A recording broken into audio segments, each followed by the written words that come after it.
Hello once again. It's time for the next section of Evangeline, Tales of Acadie. I'm curious to see what happens next, aren't you? Wonder what happened to all the men? What's going to happen to Evangeline? I don't know. So we are on section 5 of part the first, and this should end us in the first, as it's called. We should be done with this section. And if you're taking the Abeka curriculum, you're just about ready for another quiz. So let's get on with it, okay? 4 times the sun had risen and set, and now on the 5th day cheerily called the cock to the sleeping maids of the farmhouse.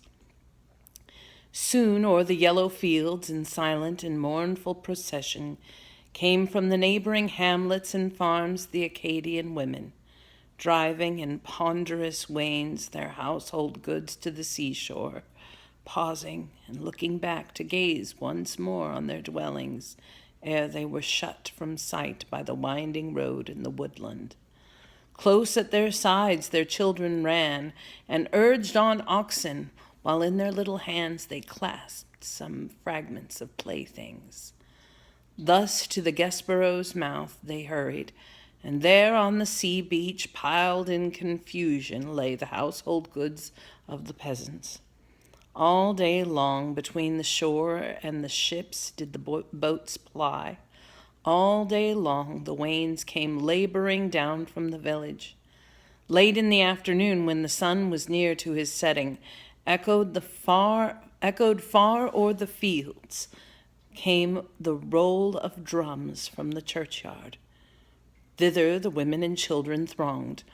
On a sudden the church doors opened, and forth came the guard, marching in gloomy procession, followed by the long-imprisoned but patient Acadian farmers. Even as pilgrims who journey afar from their homes and their country sing as they go, and in singing forget they are weary and way-worn, so with songs on their lips the Acadian peasants descended.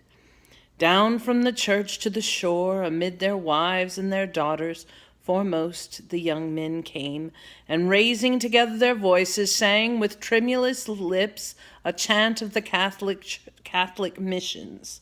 Sacred Heart of the Savior, O inexhaustible fountain, fill our hearts this day with strength and submission and patience. Then the old men, as they marched, and the women that stood by the wayside, joined in the sacred psalm, and the birds in the sunshine above them mingled their notes therewith, like voices of spirits departed. Halfway down to the shore, Evangeline waited in silence, not overcome with grief, but strong in the hour of affliction. Calmly and sadly she waited until the procession approached her, and she beheld the face of Gabriel pale with emotion. Tears then filled her eyes, and eagerly running to meet him, clasped she his hands and laid her head on his shoulder and whispered, "Gabriel, be of good cheer, for if we love one another, nothing in truth can harm us, and whatever mischances may happen." Smiling, she spake these words, then suddenly paused, for her father saw she slowly advancing. Alas, how changed was his aspect! Gone was the glow from his cheek and the fire from his eye, and his footstep heavier seemed with the weight of the heavy heart in his bosom. But with a smile and a sigh, she clasped his neck and embraced him, speaking words of endearment where words of comfort availed not. Thus to the Gaspereau's mouth moved on that mournful procession. There disorder prevailed, and the tumult and stir of embarking.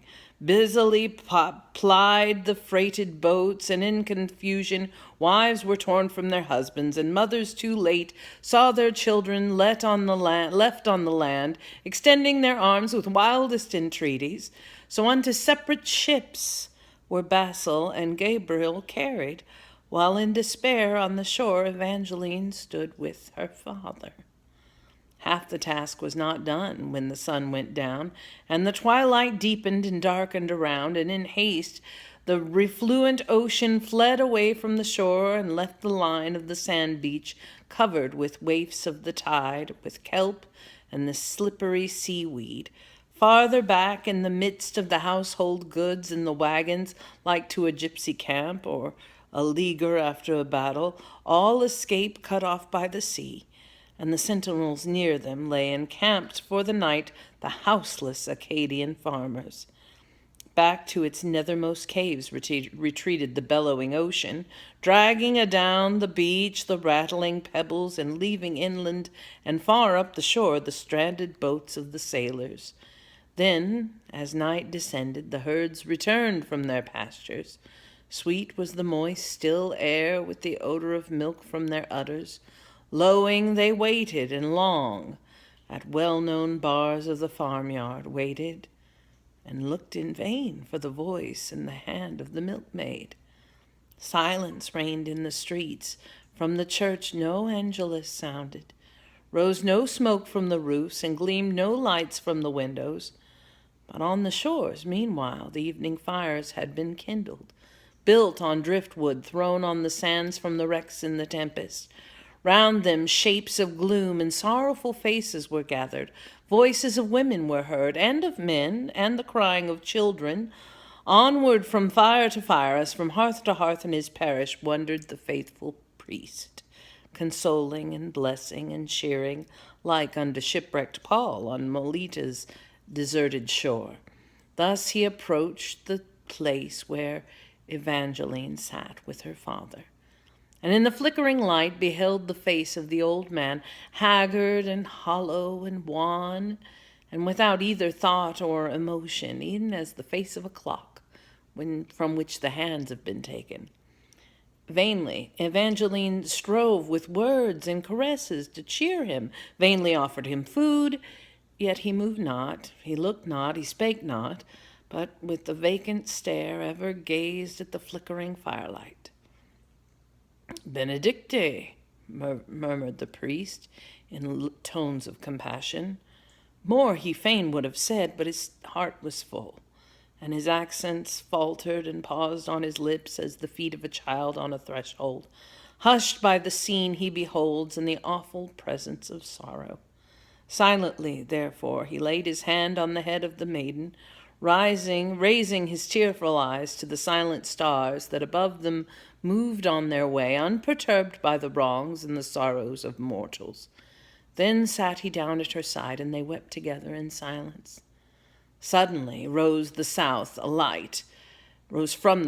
light, as in the autumn the blood-red moon climbs the crystal walls of heaven, and o'er the horizon Titan-like stretches its 100 hands upon mountain and meadow, seizing the rocks and the rivers and piling huge shadows together.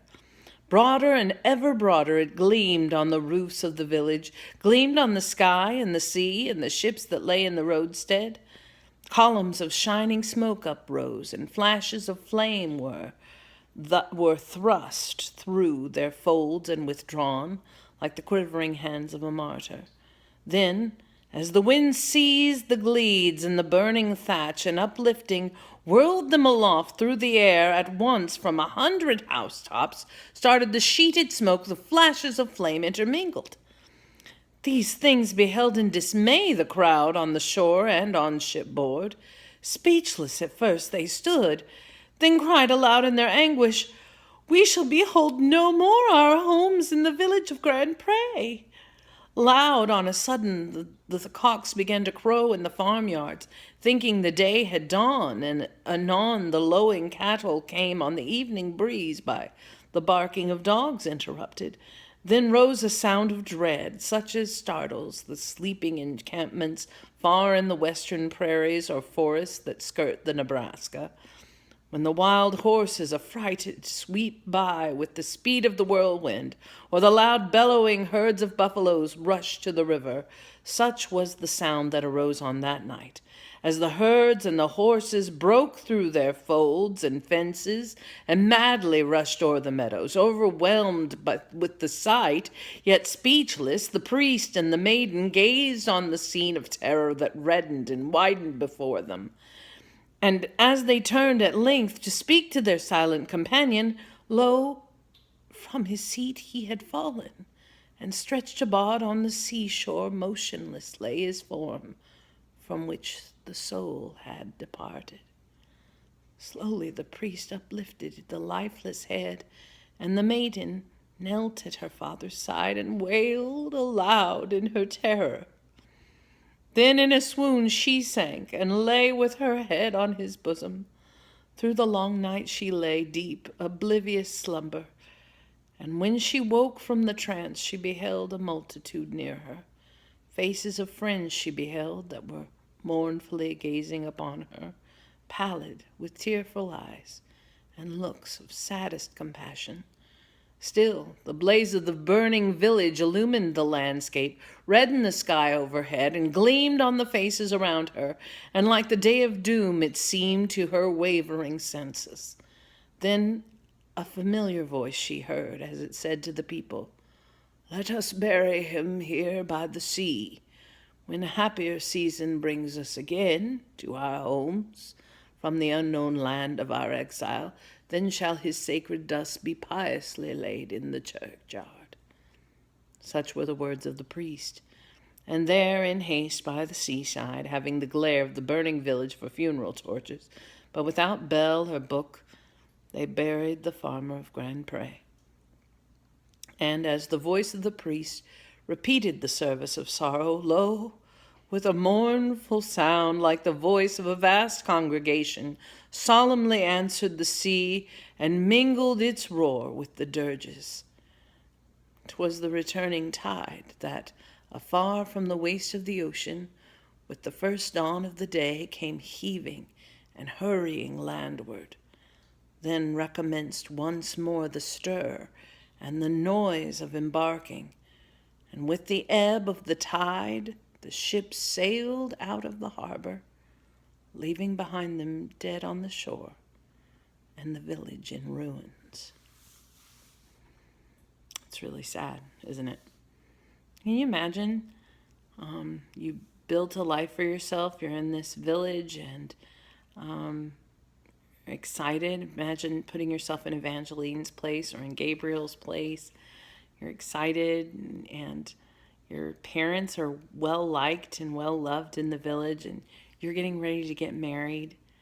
And just before you're able to do it, somebody comes in and takes you away from your home, separates you from your fiancé, and then burns down your town.